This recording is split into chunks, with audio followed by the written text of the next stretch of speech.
자, 이거는 무조건 나오는 주제니까 같이 짚을 거예요. 다의어와 동음이의어거든요. 이거 어렵지 않으니까요. 한번 알아두세요. 이거 근데 그냥 무조건 나올 거예요. 자, 다의어. 많다란 뜻이거든요. 의미가 많다라는 거예요. 하나의 단어가 여러 가지 의미를 갖습니다. 여러 가지 의미. 근데 중요한 건 뭐냐면 그 여러 가지 의미가 서로 관련성이라는 게 있어요. 관련. 이게 키워드예요. 물론 관련의 범위가 어디까지인지가 좀 모호하실 수는 있어요. 이거는 관련 있는 거? 이게 좀 모호할 수 있는데 그래도 그 중심이 되는 이미지라는 게 좀 있어요. 다의어는. 그 예시를 보여드릴게요. 자, 기억합시다. 의미가 많지만 서로 의미 간의 연결, 중심 이미지가 있다.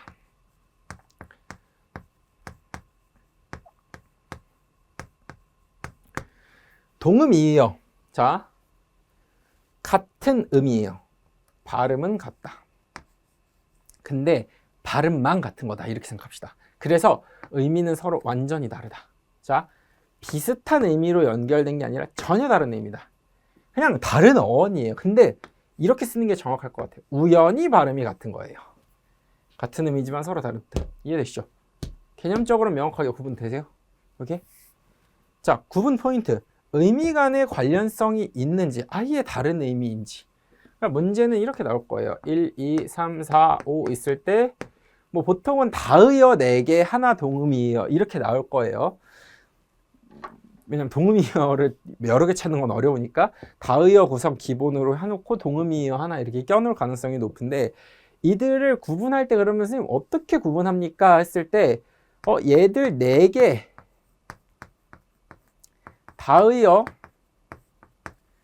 다의어면 나는 얘들을 꿰뚫는 공통 이미지를 찾을 거야. 이런 느낌으로 접근해요, 저는. 그리고 혹은 근데 좀 이 공통 이미지 중에 애매한 거 한 2개 이렇게 남을 수 있어요.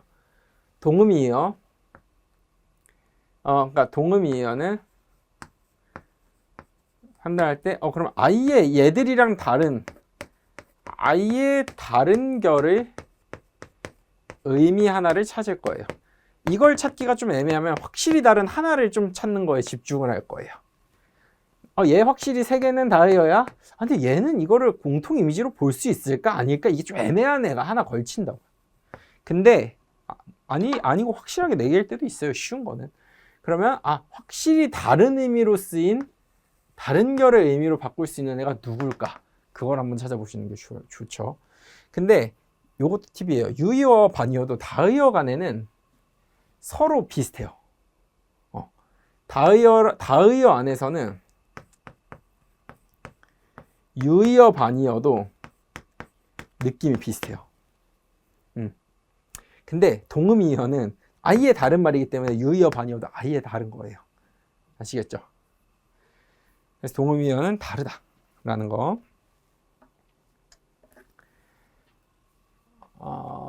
자, 이렇게 하고 예시 한번 볼게요.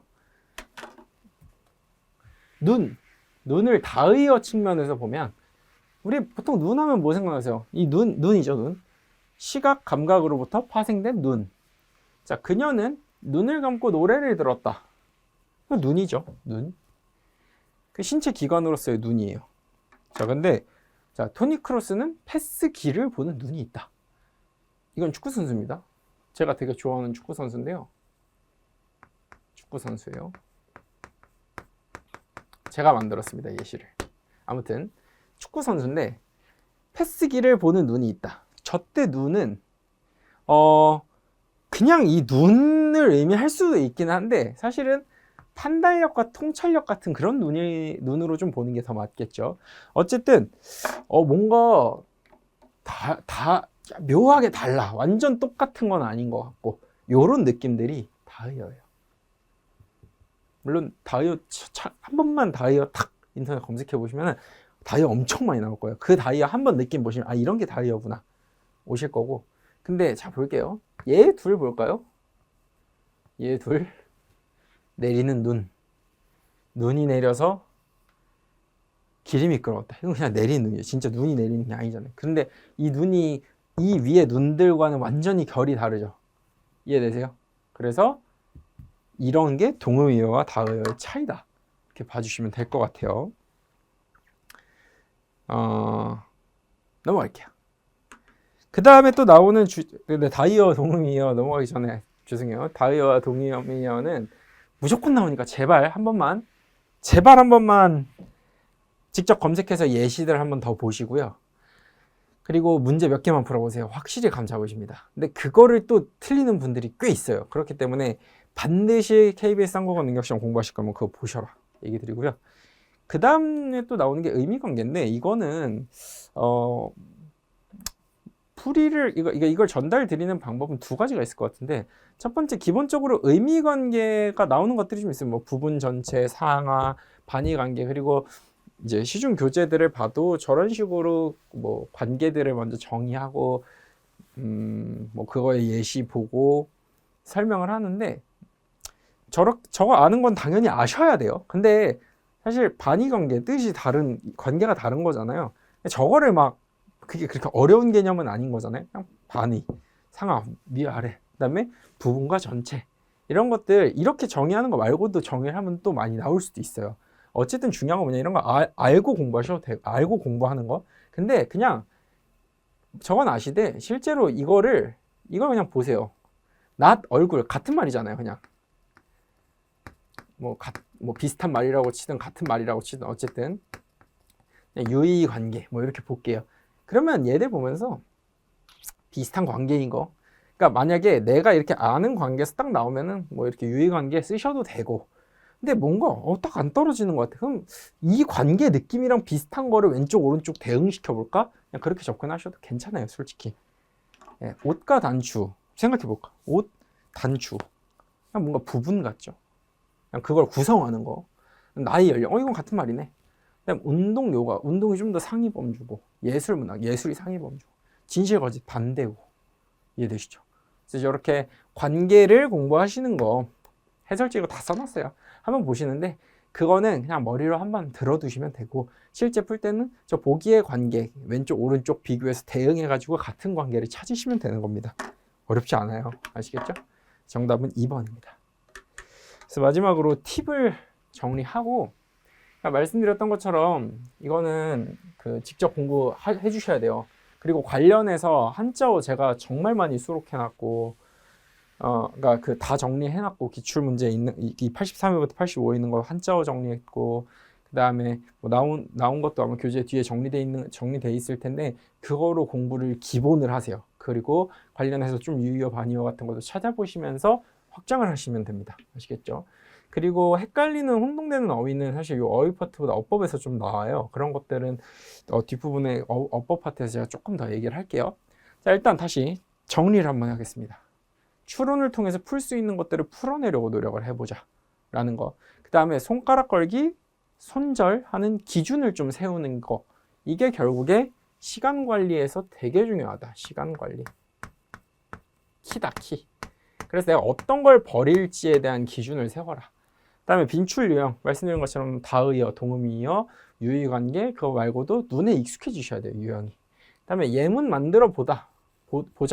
칠치 못하다, 이런 거 연결이 좀 되잖아요. 그런 것들. 그 다음에 한자어 한 글자라도 암기하려고 노력하자. 내가 오늘 공부한 그 한자어가 하나가 나올 거다라는 믿음으로 공부하세요. 뭐 사자성어도 마찬가지예요. 사자성어에 있는 한자어도 다 하나씩 공부하시면 좋아요. 그 다음에 사자성어, 속담, 관용표현 등은 상황에 대입해 생각해보세요. 꽁 대신 닭, 꽁이 없이 그래서 닭을 먹는 상황을 한번 생각해 보시면 조금 더 암기하는 데 도움이 되시잖아요. 그렇죠? 그래서 원하는 게 없을 때 비슷한 것으로 대체한다. 뭐 이렇게 그런 뜻이잖아요. 그러니까 사자성어나 속담, 관용표현 같은 경우에는 좀 대입해서 생각해 보시면 좋겠고, 뭐 저기 안 쓰여 있는데 하나만 얘기하면 제일 중요한 말, 나만 어려운 게 아니다. 참 다행이에요. 그렇죠? 나만 모르지 않아요. 그러니까 절대 막 시험 푸시다가 모르는 16번 봤는데 모르는 거 났어. 내가 모르면 대부분 다 몰라요. 아시겠죠? 그러니까 나만 어려운 거 아니니까 거기서 괜히 막 추론하는데 더 추론할 수 있지 않을까 해서 막 너무 그러시지 마시고, 빨리빨리 이런 느낌이면은 내가 이거 모르면 못 풀지 하면은 빠르게 제끼고 넘어가시는 거, 전체 시험 운영 관리 측면에서 그게 훨씬 좋습니다. 아시겠죠? 그래서 나만 어려운 거 아니니까 시험 때 또 그리고 그렇게 마음 먹어야 좋잖아요. 그러니까 그렇게 가시면 좋을 것 같아요. 아시겠죠? 그래서 공부하는 거 의미 없다 생각하지 마시고요. 공부하는 거 하나하나 다 하루하루 공부하는 거 의미 있고 쌓인다라고 생각을 하셔서, 개인적으로는 각자 자신만의 어휘 노트 같은 거 만드셔서 공부하는 거 이거는 추천드려요. 그래서 내가 모르고 내가 헷갈리고 하는 것들 좀 공부하신다. 그리고 뭐 어휘 관련한 책들 뭐 그냥 하나 해서 공부하시는 것도 도움이 되실 거고요. 네, 그래서 그 정도로 어휘가 어쨌든 제일 변별력인 파트인데, 남들 다 어려운 거는 워낙 오답률이 높아요. 거의 뭐 30%, 20%, 10% 이렇게 가기도 하니까 그거 하나 물론 맞춰야 최고 득점이죠. 다 모든 문항이 그런 의미지만 그 뭐 하나 두 개 때문에 연연해서 다른 걸 정작 맞춰야 되는 거 틀리는 게 더 심각한 문제거든요. 그러니까 어휘 파트에서는 추론 통해서 풀 수 있는 건 남들도 맞출 가능성이 있으니 그거 맞추고 나머지는 최대한 그냥 할 수 있는 만큼 한다. 오히려 멘붕 나가지 말고 나머지 전체 영역의 컨트롤 관리를 잘한다 라는 팁을 드리면서 어휘 강의는 여기까지로 마무리하도록 하겠습니다. 네, 어휘 여기로 마무리하고요. 다음번에 어법 부분에서는 좀 제가 주요 개념들 정리를 들어갈 거예요. 그러니까 어법 강의 듣기 전에 이제 지금까지 거 한번 복습하고, 이제 어법은 좀 경건한 마음으로 뭐 여태까지 배우셨던 것도 있을 텐데 조금 생소하시고 기억 안 나시는 것들이 있겠죠. 그래서 그런 것들 제가 기출, 빈출 주제 중심으로 어법은 다뤄드릴 테니까 뭐 노트 같은 거 하나 갖고 오셔도 좋고, 아니면은 요 강좌의 프린트 같은 거 좀 여분 페이지도 하나 있으면 좋을 것 같고요. 그래서 그렇게 준비하셔가지고 강의 들어오시면 될 것 같습니다. 그래서 이번 강의는 여기서 마무리하고요. 다음 강의에서 어법에서 인사드리겠습니다. 수고 많으셨습니다.